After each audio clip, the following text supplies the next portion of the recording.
Hello everyone, this is DavidViadel23 and welcome to the Mandrago's Cave. Today we are gonna be drawing Urouge from One Piece, the Mad Monk. Well, I don't know if it is pronounced Urouge, Urouge. I've seen multiple pronunciations online, so I will be naming probably this both the whole time because it's what is in my mind most of the time when I'm kind of thinking about what Urouge or Urouge could be doing. Okay, so this character is one of the 11 supernovas in One Piece. We are gonna try to draw a very loose character today. This bulky, big, strong man, all pure muscle. And I have a couple of things I want to mention about him that I think may happen soon going into the Elbaf saga. And let's go and dig into it, okay? So, Urouge is the lowest bounty for the supernovas, for the rookies of the New World, is 108 million, okay? And why are we talking about him today? I think he's coming. I think he's coming in Elbaf. So we're gonna be entering now Elbaf time, and I think he is gonna be involved full on in that saga, okay? These are like some Buddhist, I think it's Buddhist, reference to Buddhist. Ace had this as well, this kind of, I don't know how it's called, like collar or something like that. But yeah, basically, trying to do the face, this angry face, it's all the time like angry, very upset, but this is a smiley guy. So we are introduced to him in Archipelago Shabondi. I love that saga, all the supernovas, the introduction of the Terriobitos, the slave concept and everything with the mermaids and everything. I love it. So basically, he's fighting Killer, and then he's stopped by Drake. We have a lot of information about these characters already, okay? He is equally fighting Killer. Rooftop Onigashima Killer, okay? I have a very interesting theory about Killer that I think is going to happen in Elbaf as well. I think he's coming back. I think Kid is coming back. I'm going to put the Kid video here, but I want to do a specific about Killer because I have a lot of information about him that I think you will love. I will be bringing it soon to the channel, and as soon as I gather all my thoughts. Okay, I'm recording this video before reading 1123, okay, because I'm not gonna be on my computer, and I'm recording a little bit in advance, so you guys can watch a little bit of content, a little bit of theories and nice things. At that point in the story in Shabondi, like most of the supernovas, you know, we like it, they are cool, they fight, a little bit of show they have there in Shabondi. But we see that Oda focuses in Kid, Law, Luffy, and basically that is Oda preparing us for the Kaido saga, Doflamingo saga, and everything. Okay, let's do. There's a big fist that he has here. The fingers. 1 second here. Do the fingers. 1, 2, 3, 4. Like this, looking good. As I said today, drawing loose, easy. It's one of the characters that I love to draw because it's all disproportionate. Nothing makes sense here. Like Vista, I love to draw Vista. I enjoyed so much doing that drawing. Hosu. So another character that I love the shape to do a drawing. I will do a video about Hosu as well. I think I need to open a little bit more the arm, like this, to create more what it is, this part here. A little bit more of importance, the wings. Let's not forget the wings. I want to explain a couple of things about the wings as well in a second. Just trying to lay the ground here for, let's move a little bit up, for our supernova. Okay, chest there.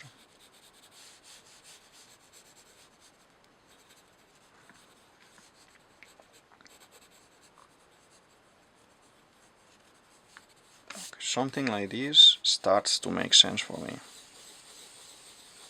And then he's kind of holding this kind of special weapon. Is like a metal pillar that he's always carrying with him to fight. Let's do only just the shape of the finger, maybe, to define this. Aye, good. Okay. So, Urouge.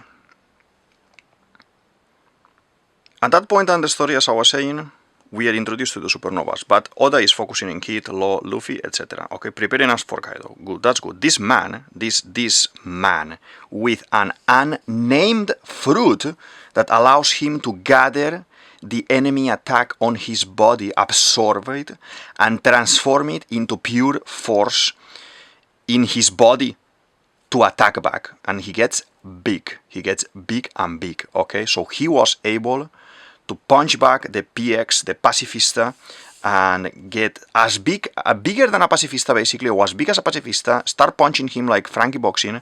I love it. He put a good fight there. Obviously, he wasn't a challenge for the Pacifista, for Kizaru, for all of them. He couldn't destroy one or anything, but none of the rest could. So that's basically Oda wanting to show us the level of the new world, and he totally nailed it, and I loved it. And the introduction of all of them, all of the supernovas, it was very nice done, in my opinion. I loved it. And you know, supernovas was one of those things that Oda didn't have planned. As I said always, how the story got elongated, stretched a little bit. He said, oh, you know what, I'm going to create these supernovas, and they are going to be you know, the rivals in the new world, and the aid to Luffy in the new world and everything. So yeah, let's do this, the bottom of the clothing here. The feet as well. 1, 2, 3, 4, 5. Let's double check that we are on frame. Need to move a little tiny bit up, but it's looking good. As I said, I'm doing already him transformed. First he looks more proportioned and everything, but then he gets this transformation when he wants to punch the Pacifista, and things start to get crazy there, and you see all of them transforming into monsters and everything, and that is peak One Piece. I love it. It's a very short saga, Shabondi, but it was packed with information and packed with combatants, like people that we are gonna fight and we are gonna see in the new world, and yeah, I love it. After the whole Shabondi situation, okay, he seems to be near Marineford when the war happens and everything at the end of the world, and he says something like in this line of the key is Blackbeard. He will be the eye of the typhoon, or the eye of the storm, or something like this. And because of these comments, a lot of people and a lot of you know, theories came out, like oh my god, he's gonna be the Titanic captain, the 11th Titanic captain for Kurohige, for Blackbeard and everything. That didn't happen because we had the Aokichi reveal and everything, and I think this guy is good. He's a good guy. We may have to fight him a little bit to kind of, I think he wants to test us to see how decided we are for to help the people. I think he seems to be a good guy for me, even with this kind of dangerous look that he has. Let's do the smile. We'll talk about the smile in a second as well.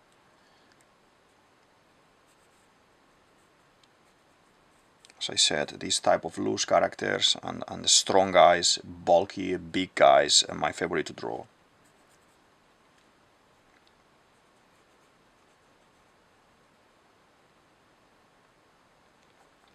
We'll go into details with the face in a moment. Now first I want to kind of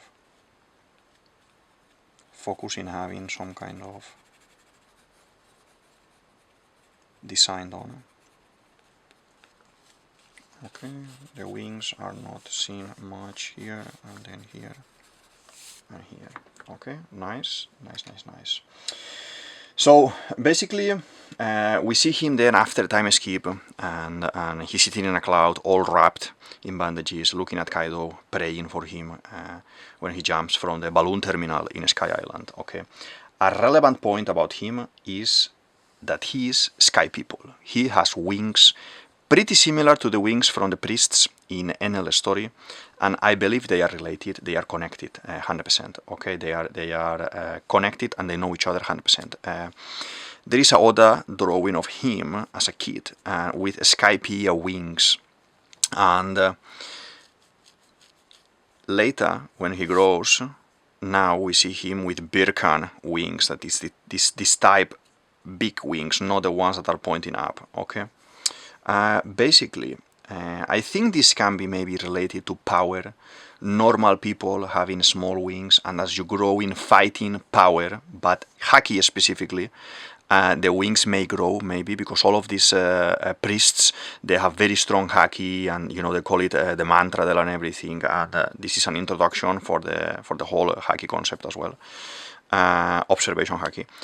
This could be an option. Okay, Wiper and the rest of the Shandians, they have not been confirmed to have haki or anything like that. They are just born fighters, and I think these are two separate topics that we see in One Piece. Some people who fight and has no haki, because they are more human, and other people who has the innate ability to develop this, and I think that is relating to, in this case, that we are talking about Enel, etc., to all of these guys. So let's see how are we doing with all these lines and everything. He has this type of flame tattoo, a lot of commentary as well about if he is gonna be the man marked by flame. I don't think so. I think that's a Scopper Gaban. I have a very nice theory I'm gonna put here about Gaban, and you can have a look and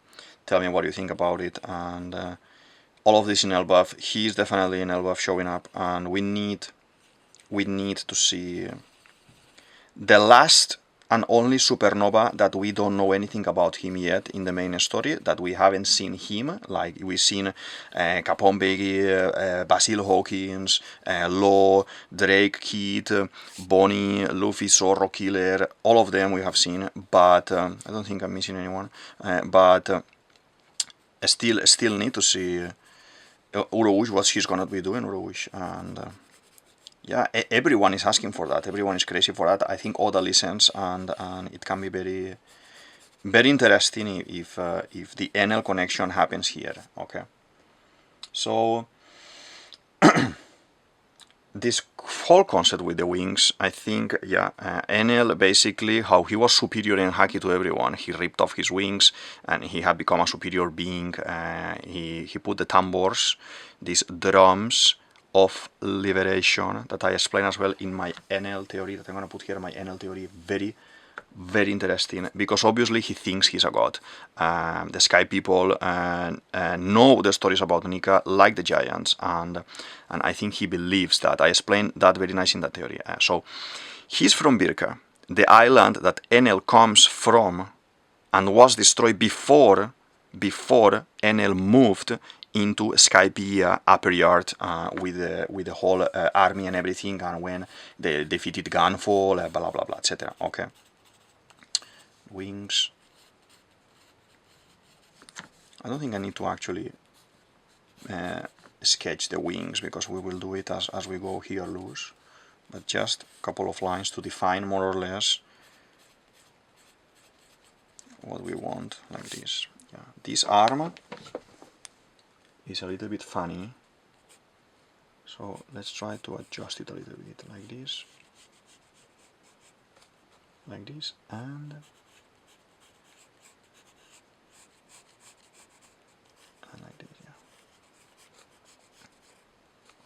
I think now we kind of we kind of got it. I need to work a little bit more with the face, because the face at the moment looks a little bit funny. Okay, but it's looking good.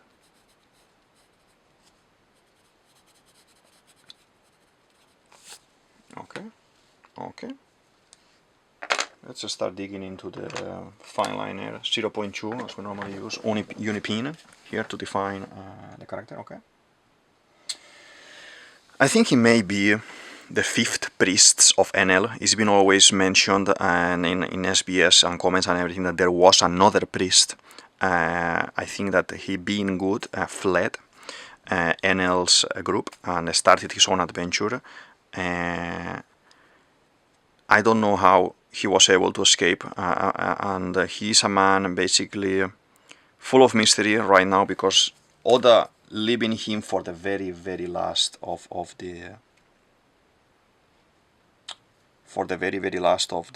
supernovas means that he has something in store for him. And probably when you are drawing something like this, you are writing something like this, obviously you start getting rid of the person, of the people like Basil Hawkins or Scratchman Tapu that you don't want to. You want them to have a little bit of nice and cool story, yes, but you don't want to give them too much. So you put them in as a second character in another story, and that's it. But then, if you leave someone for the end, like all the Bonnie things that they are showing us, and all the law things that we have seen and everything, and that kind of guides me to the idea, to the concept that there is more behind the character. Okay, let's see if we can just define. It's a very big nose that he has, like this, pointy, and the eyes. Okay, looking nice so far. He's an older person as well. He's not as young as Luffy and the group. Like this, a lot of bags there for the eyes. A lot of lines we do.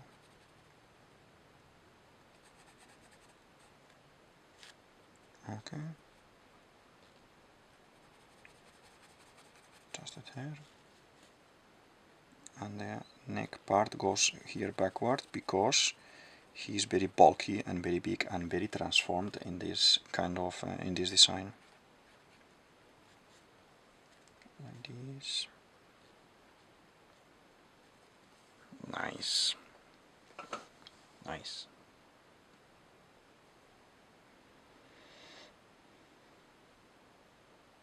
Nice. Well, I think he connects now. It's gonna be starting to connect now all the dots, and we need Urouge there in the story, and because he's the last one, and there has to be a reason for that. The connections with Enel, I think, are extremely obvious in this character. I am gonna put my Enel video here. My Enel video, basically my theory there, that when he's in the moon, but basically says that the moon is the ancient weapon Uranus, the mechanical ancient weapon Uranus. I'm gonna put, if you say, oh, what are you talking about, mechanical ancient weapons? If you are new to the channel, you haven't seen this yet, the mechanical ancient weapons is one of my most viewed and liked theory in the channel. I think is one of these theories why I started my YouTube channel as well, because I needed to kind of share this opinion that I have, this theory I have about not being only 3 weapons, but being actually 6 weapons, 3 living ones, Shirahoshi, Momo, and Bibi, and 3 mechanical ones, being this Pluton, Uranus, and Poseidon. Okay, because I think more and more we are having confirmation with this about the Egghead saga. Okay, and soon we will see this basically coming into reality, because what Oda is telling us through Vegapunk is that there was this technology, ancient technology, blah blah blah, ancient technology, and Shirahoshi doesn't look to me ancient technology. So basically, just focusing on what Enel, the concept of Enel. So Enel, I think, is a person who is gonna realize that he is traveling in a mass destruction weapon that is charged by Logia power, basically, because Mother Flame is fire, and he's gonna be able to power it with his own fruit. Basically, I think he is gonna come back when Imu tries to shoot again the laser beams and everything, and it's gonna be hijacked. And when this is hijacked, that is unresponsive to Imu, it will be revealed that Enel is there, he took control, he realized where he is and everything, and yes, like we see with Maxime in Enel's own saga, okay? I'm gonna do something interesting that is basically the tattoo. I wanna do it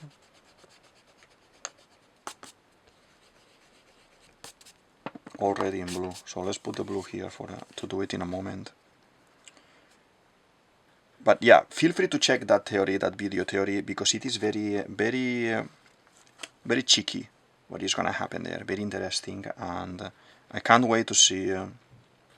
I can't wait to see that part of the story going forward, because I find it very, very interesting why Enel will have such a crazy adventure and everything, and we will see nothing in the main story. So definitely he needs to come back. All the mini stories come back, and he is, as I said, the original thought for Oda to be the end game. So he needs to be there.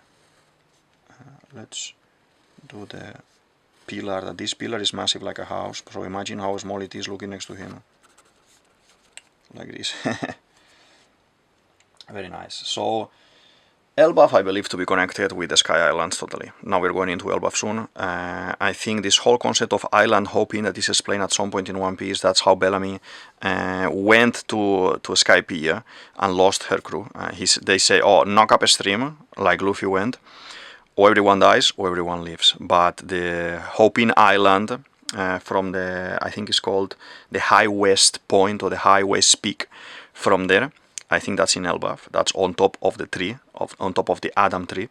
I think because they have to hop from island to island, a lot of people dies and falls and all of this. And so inevitably, as well, now in Egghead, we have these giants, and they are mentioning, oh, let's rescue everyone, let's go up to rescue everyone. And the giants say, what do you mean, to a Sky Island? So these guys, these people, these giants are aware of Sky Islands. They know, and as they will mention it so soon, as soon as they arrive, Sky Island, that means their story is lined up to give us some information about this. So as I said, giants are connected to Sky people.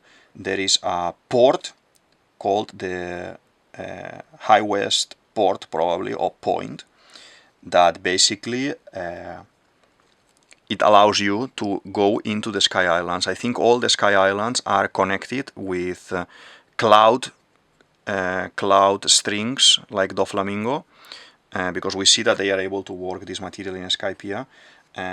These are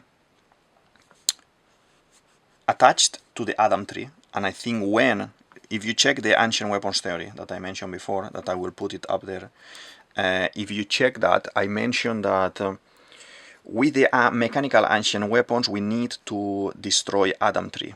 And crocodiles, that's Crocodile's job. Crocodiles, and a little bit of help from Mihawk, maybe, and Zorro.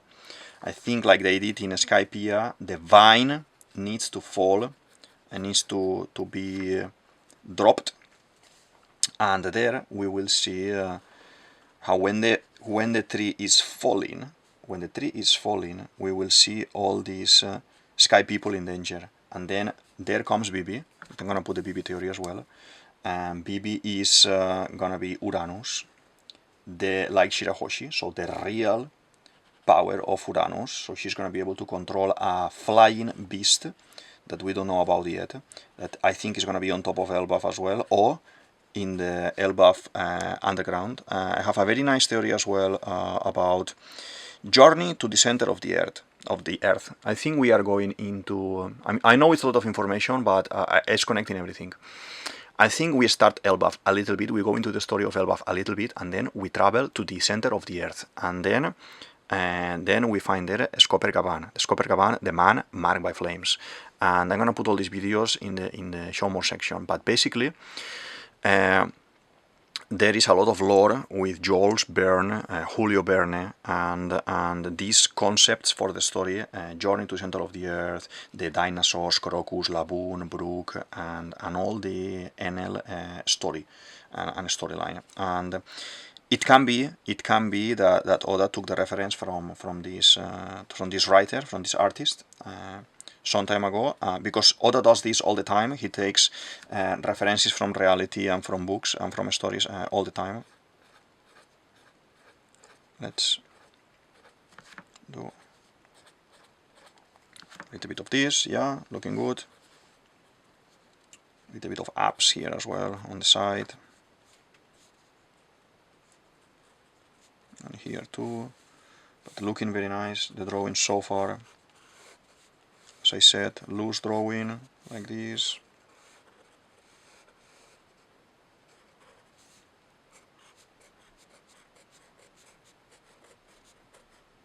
Okay. Feel free to tell me in the comments what do you think about this theory, what do you think about Urouge, is coming, is not coming, or maybe if you think that he's going to be doing something else, maybe Blackbeard related or something like this, it can be. And there is nothing for certain until Oda says, but yeah, I would love to hear some nice theories and concepts and see where are we going with this beast of a character. Okay, let's do this. Looking very nice. A little bit of hair there on the legs too. So I'm gonna focus in the tattoo. 1 second, okay? Focus in the tattoo there.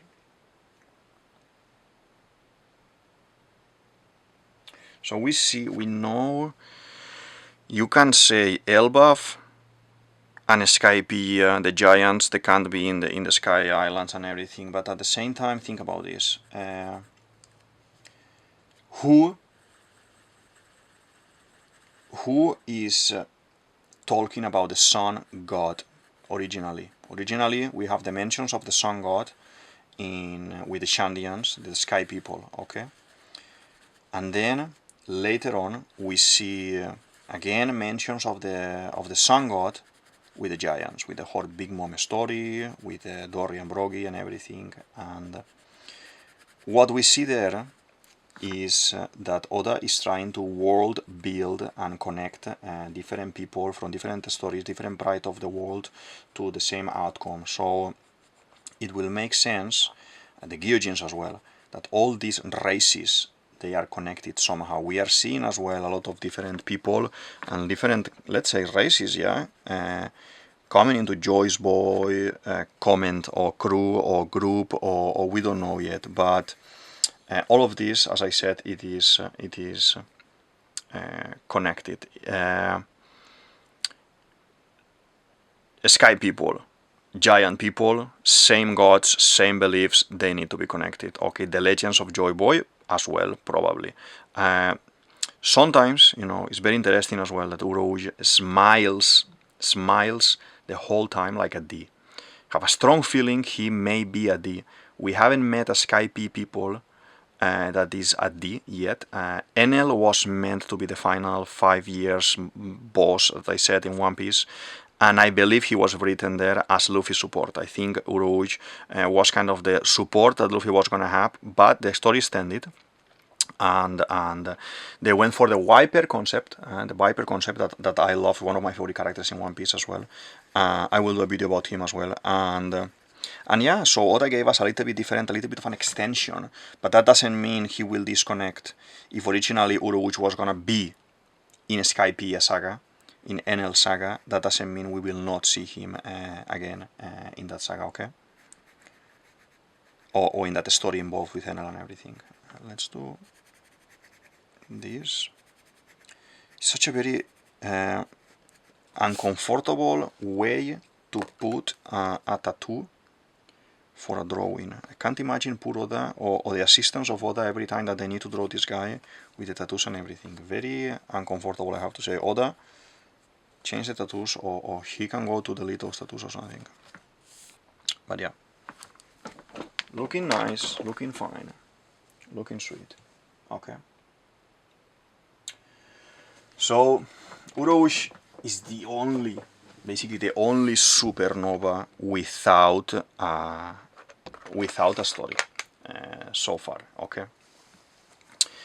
The Elbaf time is coming. He needs to be an ally. I don't see a fight against Luffy. They may clash and have a little bit of rivalry, something like that, like, you know, a little bit like Kid maybe. But finally, I think Urouge needs to absorb Luffy's attacks to redirect all of this power to the common enemy.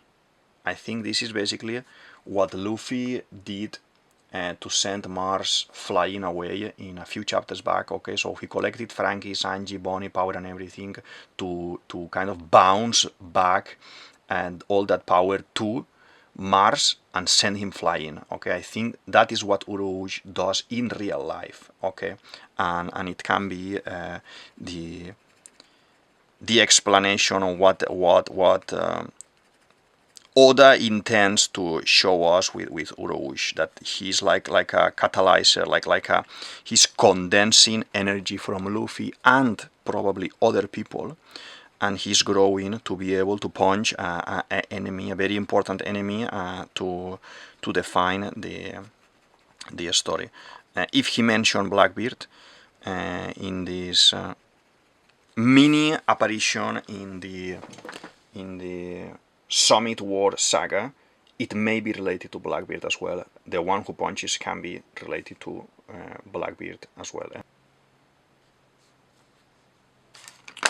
Do you actually know why he was all wrapped on Balloon Terminal? He was all wrapped in Balloon Terminal. He was coming from Big Mom's territory. He managed to pass through the network that they have there to enter and defeat.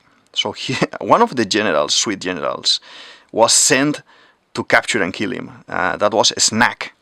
That snack is only shown in a small panel in the story. So Urouge defeated him, and then they sent Cracker. Cracker is the one who fought against Luffy. And obviously, after fighting with one of these guys so strong, he was defeated. But they weren't able to capture him. He escaped. So how someone like Urouge, that basically we don't have a story for him yet, is able to do this? Is able to defeat one of the generals, one of the sweet generals, and escape from a second one. Defeated with his whole crew, because he's all wrapped and his whole crew is there. They can come out later and say, oh my god, I lost one or two Nakamas there, whatever. But the point is that he went in there and defeated one of those guys. That is crazy. Let's do this like that. That is crazy. And then we see him there in the balloon terminal that is looking at Kaido, and Kaido is going to jump, okay? This is one of these old Bleach manga case thing, in my opinion, okay? I'm going to mention some Bleach spoilers here. So if you haven't read or watched Bleach, please stop the video or skip a couple of minutes for this, like half a minute or so. There is these bad guys, the Arrancar, okay, the strongest hollows, and they need to fight Ichigo's group and everything, and then you have the number 10th that is looking like here our Urouge, is defeated soon, he leaves, a hand is cut, he leaves, and then he comes back, and he was sealed, and he wasn't number 10, that is the weakest of them all in the 10th group. He is actually number 0. And I think Oda is gonna pull this as a Kubo Tite, that is the artist, the manga artist, the creator of this saga. I think Oda is gonna pull that and is keeping Urouge the strongest Supernova. At that time, stronger than Kid and stronger than Luffy, but sealed. He wasn't scared. He wasn't scared of fighting the the pacifistas or anything. So he just was gonna fight them all, and he did. So I think this is Oda pulling the bleach situation, and then yeah. So basically, I see Urouge absorbing Luffy's attack, Sanji's kicks, you know, everything. Some of the giants' attacks as well, most probably becoming so big because every punch and every hit that he receives, it gets big as a giant, or even bigger as a giant, and then defeating someone in that saga. And I think it can be one of the Blackbeard guys. We have San Juan Wolf, very out of place. We could have this guy defeating one of these out of place characters that we don't know much what's gonna happen with them yet. It can be interesting for me. I would love to see that. I would love to see a strong punch with the force of this and that character contained with him, and then he's killed or defeated, but he served his purpose. He needs to have a stand against Enel as well, I would say. If San Wolf is defeated by him, because he got very big and everything, that's a very interesting thing, and I will love it. The Ragnarok is happening in Elbaf. That is confirmation from Oda, and Royal Rumble is happening for the One Piece. The battle for supremacy, as I explained in my Sabo video that I will put in the show more section. The battle for supremacy and the big players are gonna be there. Some of the characters need to be eliminated, like Hawkins was eliminated in Kaido Saga. I will be very excited to see San Juan Wolf or one of the Kurohige guys, the Blackbeard guys, to be taken out of commission, out of the scene. Wolf could be this candidate against Urouge.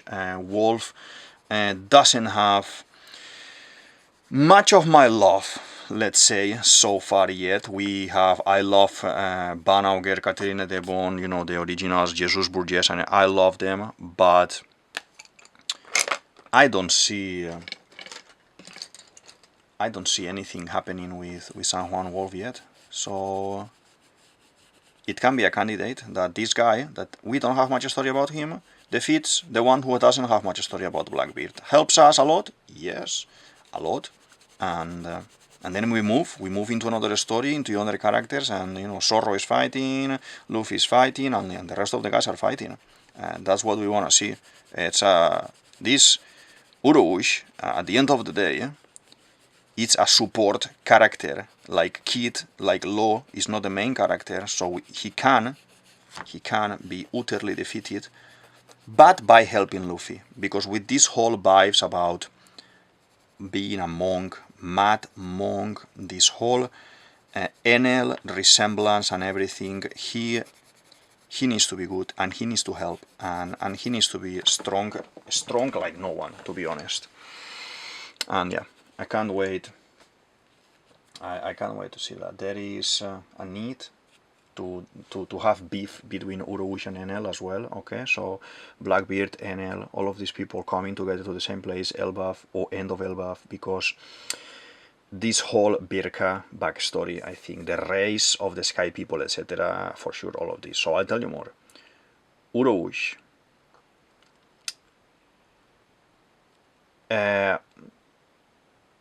is all the time. He doesn't show more, Urouge, okay? He doesn't appear much in the story. But when he does, he's smiling like a D all the time. There is one time or twice that he's not smiling. When he goes to the New World, near Raging Island. the Thunder Island.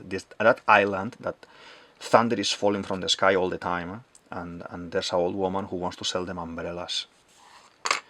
He's not smiling there. He's concerned. He's scared. He knows Enel for sure. He is thinking in that moment. He knows Enel too well. And in that moment, in Raging Island, he's scared and he is thinking,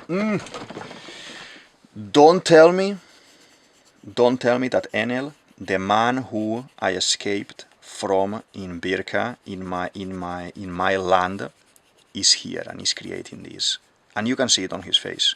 So I think it is inevitable that whenever it is that Urouge appears, independently of if it is now in Elbaf or in a later saga or in a later mini saga, there is no doubt in my mind that whenever it is that he appears, Enel appears. And whenever it is that Enel appears, this guy, Urouge, appears. And we have full-on fight, and there is a conflict and there is a problem there. And we know that Enel is bad by nature. He's a crazy person, and he is glorified God, and he, even if he's defeated, he will not change his mind that he's not a god.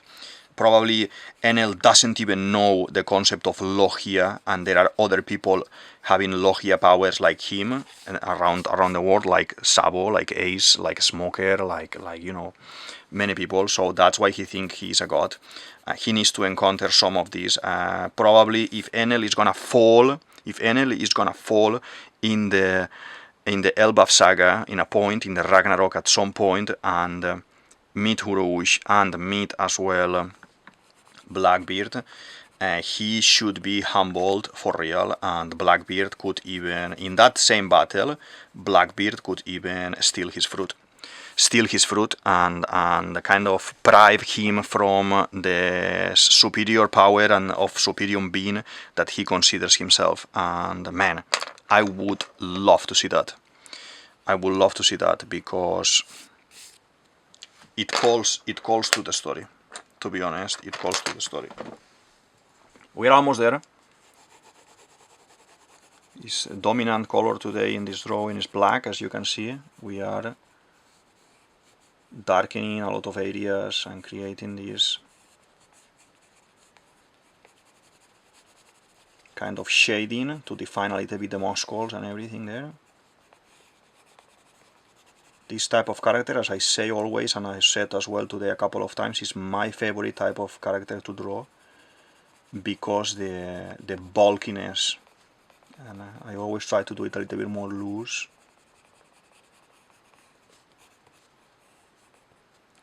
Yeah. Nice. Feel free to please tell me in the comments. I know I always say it and I said it multiple times, but please feel free to tell me in the comments, what do you think about this theory? Do you think Urouge is gonna come back for real? Is gonna show for real? Do you think Oda has forgotten about him and we don't see anything about him? Do you think his power, when he appears, can be for good and can help us a little bit? There is this whole concept of the winged man with king and everything, with the Lunarians and everything, another sky people race. Kind of the strongest, the leaders, the gods. Those are the actual gods, or considered gods. And maybe the concept of Lunarian can be made not scientifically, but in a fantasy or in a journey, epic journey, speaking here. It can be that a normal person who learns a lot of haki gets a lot of strong, like let's say Enel, the priests, Urouge. They can get the shape of the wings are changing as they get stronger, and they get to one point that they are so strong with the haki and everything, and all the control of all the hakis, for example, that the wings get dark and they become Lunarians. It can be as well some sort of evolution statement in One Piece and everything. It could work. It could work. It wouldn't surprise me, like in Pokemon, no? That you have certain people that they can upgrade themselves and power up a little bit more. We have seen this. We have seen this with Urouge. He's quite like a Pokemon, absorbing attacks and being able to return the attacks, and at the same time absorbing as well power and adapting it to his body, so he can get bigger and bigger. Okay. So let's do now the tattoo. The tattoo looks a little bit weird, but now that we are kind of using the blacks, we will definitely make the proper design for the tattoo. Let's see. There's a circle there. It's like a flame, obviously. Sun god, and the tattoo of a flame there, obviously. Yeah, something like that.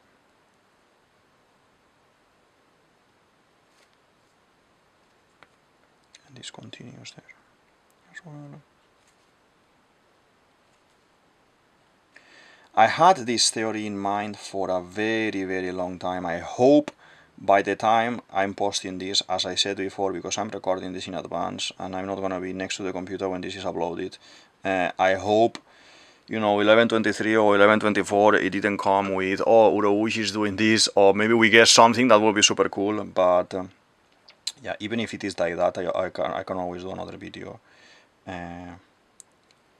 you know, talking about whatever happened regarding Urouge. I hope not, but it can be very interesting as well, very compelling for the channel and for the video. I love it. And yeah, the tattoo, I think, is coming out quite decent, to be honest. This can even be kind of like a tribal representation of a mystical mother flame or something. So definitely he needs to be involved with whatever is gonna happen with Sky people, Ancient Weapon, Uranus, and yeah. Let's do this bit as well. This bit as well, yeah. And as I said, I'm enjoying so much doing the videos, the theories and everything, and commenting and replying to your questions and everything, or to your contra theories and everything. That doesn't mean because I posted here is the ultimate truth or anything. This is just me theorizing and loving One Piece. And if you want to, you know, comment the episodes, comment the theories with me and everything, you are more than welcome to leave your comment there, and I reply as soon as I see a question, a comment, a message, and then straight away I try to reply as soon as possible, as soon as I see it. So, do we think we have it done? Are we missing something? I don't think we are missing anything there. It's looking very nice.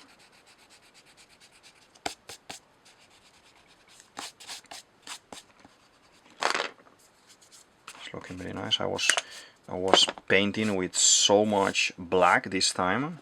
It is very grainy pencil. It is dirtying a little bit the paper, but I think it's looking very, very nice. We finished for today. So, just as a quick recap, Urouge, the last supernova to show up and give us a little bit of a story, I think is coming soon. Is coming in Elbaf. I think he is gonna be aiding, helping Luffy and the crew, helping the good guys, and I think he basically has a problem, a situation, a beef from the past with Enel, because Enel destroyed Birka. He is from Birka, Enel is from Birka too, and he was scared about Enel being in Raging Island. And yeah, I think he will use his power, his fruit. We don't have a name for the fruit yet, but this power that when he receives attacks and punches is able to kind of charge his body and and attack back with all that power accumulated. I think we need to see him taking a lot of power from, a lot of hits from Luffy and company, from the good guys, so he's able to channel it, channel that energy in his body, grow big, and attack someone that is very kind of a wall in our Elbaf story, someone that is bothering us a lot. It can be one of the Blackbeard guys, but as well, because the whole story with Enel, it wouldn't surprise me that even he accumulates all these attacks and is the one who attacks, because he has Haki as well and everything, and he's the one who attacks Enel as well. So it can be like that. Let's do a couple of veins here and there. It can be that he accumulates all the energy, and the punch that he's gonna send is not for one of the Blackbeard guys, and yeah, it's basically gonna be for Enel. He defeats Enel. He's the person who destroyed his people and who destroyed his town and his island, and he sunk the island where he was born in on the Blue Sea, made it fall, and that will be epic, because he will become a hero for his people, okay? And well, his people, I guess, the ones who didn't flee are alive, but everyone should be kind of dead. It can be a very good ending for Urouge's story. He charges the attack. Luffy, Zoro, Sanji, Frankie, Jinbei, all of them hit him. Nami, Usopp, all of them, Chopper, Robin, all of them punch him, attack him and everything, and he charges and kicks Enel out of the scene, and Enel goes somewhere else in the story, and to carry on with the Ancient Weapons and everything, with the whole Ancient Weapons story and the Crocodile story. I will put all these connections to Enel, Crocodile, Ancient Weapons in the Show More sections, but for today we are finished here, Nakamas. Let's sign, okay? Let's sign here on the side. This is DavidViadel23, DavidViadel23, you can say it as you want, and this is the Mandragon's Cave. I hope you liked the video, I hope you enjoyed the video and the drawing, the theory and everything. Feel free to share it with your Nakamas, with your friends, with your family, subscribe, comment, like, let's interact, let's create a little bit of community and family here, and yeah, let's talk about One Piece and let's find the One Piece together. Thank you very much, and I'll see you in the next one. Bye!